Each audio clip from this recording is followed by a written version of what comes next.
లూకా సువార్త 16వ అధ్యాయము.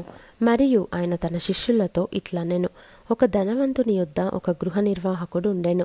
వాడతని ఆస్తిని పాడు చేయుచున్నాడని అతని యొద్ద వాని మీద నేరము మోపబడగా, అతడు వాని పిలిపించి, నిన్ను గూర్చి నేను వినుచున్న ఈ మాట ఏమిటి? నీ గృహ నిర్వాహకత్వపు లెక్క అప్పగించుము. నీవు ఇక మీదట గృహ నిర్వాహకుడవై ఉండవల్ల కాదని వానితో చెప్పెను. ఆ గృహ నిర్వాహకుడు తనలో తాను, నా యజమానుడు ఈ గృహ నిర్వాహకత్వపు పనిలో నుండి నన్ను తీసివేయును గనుక నేను ఏమి చేతును? త్రవ్వలేను, భిక్షమెత్త సిగ్గుపడుచున్నాను. నన్ను ఈ గృహ నిర్వాహకత్వపు పని నుండి తొలగించినప్పుడు వారు నన్ను తమ ఇండ్లలోనికి చేర్చుకొనున్నట్లు ఏమి చేయవలెనో నాకు తెలియననుకొని తన యజమానుని రుణస్థులలో ఒక్కొక్కని పిలిపించి, నీవు నా యజమానునికి ఎంత అచ్చియున్నావని మొదటివాని అడిగెను. వాడు 100 మణుగుల నూనె అని చెప్పగా, నీవు నీ చీటి తీసుకొని త్వరగా కూర్చుండి 70 మణుగులని వ్రాసికొమ్మని వానితో చెప్పెను. తరువాత వాడు, నీవు ఎంత అచ్చియున్నావని మరి ఒకని అడుగగా, వాడు 100 తూముల గోధుమలని చెప్పినప్పుడు వానితో, నీవు నీ చీటి తీసుకొని 80 తూములని వ్రాసుకొమ్మని చెప్పెను. అన్యాయస్తుడైన ఆ గృహ నిర్వాహకుడు యుక్తిగా నడుచుకొనెనని వాని యజమానుడు వాని మెచ్చుకొనెను. వెలుగు సంబంధుల కంటే ఈ లోక సంబంధులు తమ తరమును బట్టి చూడగా యుక్తిపరులై ఉన్నారు. అన్యాయపు సిరి వలన మీకు స్నేహితులను సంపాదించుకొనుడి.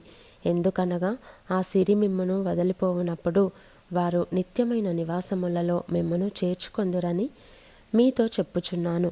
మిక్కిలి కొంచెములో నమ్మకముగా ఉండువాడు ఎక్కువలోనూ నమ్మకముగా ఉండును.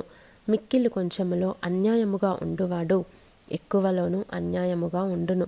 కాబట్టి మీరు అన్యాయపు సిరి విషయములో నమ్మకముగా ఉండని ఎడల సత్యమైన ధనమును ఎవరు మీ వశము చేయును?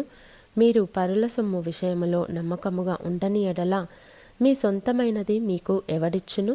ఏ సేవకుడును 2 యజమానులను సేవింపలేడు. వాడు ఒకని ద్వేషించి ఒకని ప్రేమించును, లేక ఒకని అనుసరించి ఒకని తృణీకరించును.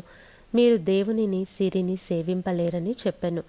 ధనాపేక్ష గల పరిసయ్యులు ఈ మాటలన్నీ విని ఆయనను అపహసించుచుండగా, ఆయన, మీరు మనుషుల ఎదుట నీతిమంతులని అనిపించుకొనువారు గాని దేవుడు మీ హృదయములను ఎరుగును. మనుష్యులలో ఘనముగా ఎంచబడినది దేవుని దృష్టికి అసహ్యము. యోహాను కాలము వరకు ధర్మశాస్త్రమును ప్రవక్తలను ఉండిరి. అప్పటి నుండి దేవుని రాజ్య సువార్త ప్రకటింపబడుచున్నది. ప్రతివాడును ఆ రాజ్యములో బలవంతముగా జొరబడుచున్నాడు.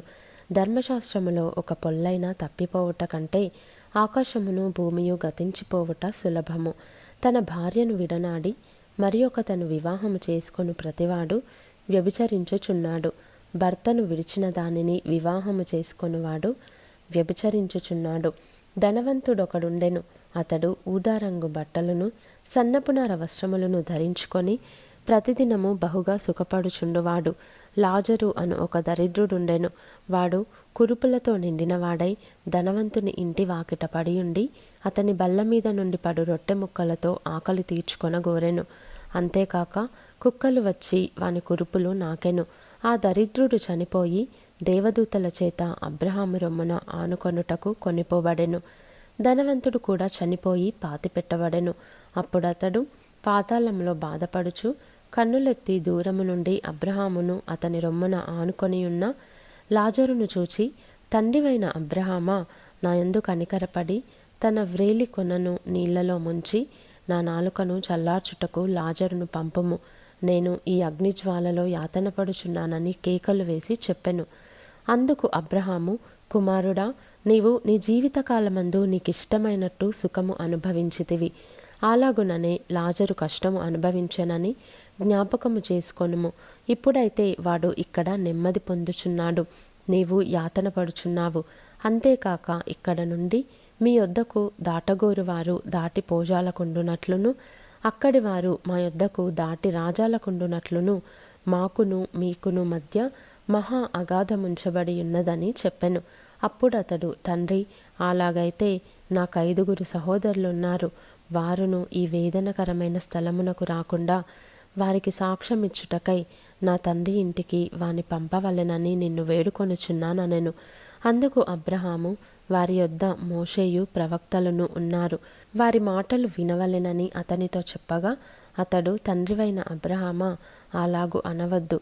మృతులలో నుండి ఒకడు వారి యొద్దకు వెళ్ళిన ఎడల వారు మారు మనసు పొందుదురని చెప్పెను. అందుకతడు, మోషేయు ప్రవక్తలను చెప్పిన మాటలు వారు వినని ఎడల మృతులలో నుండి ఒకడు లేచినను వారు నమ్మరని అతనితో చెప్పెననెను.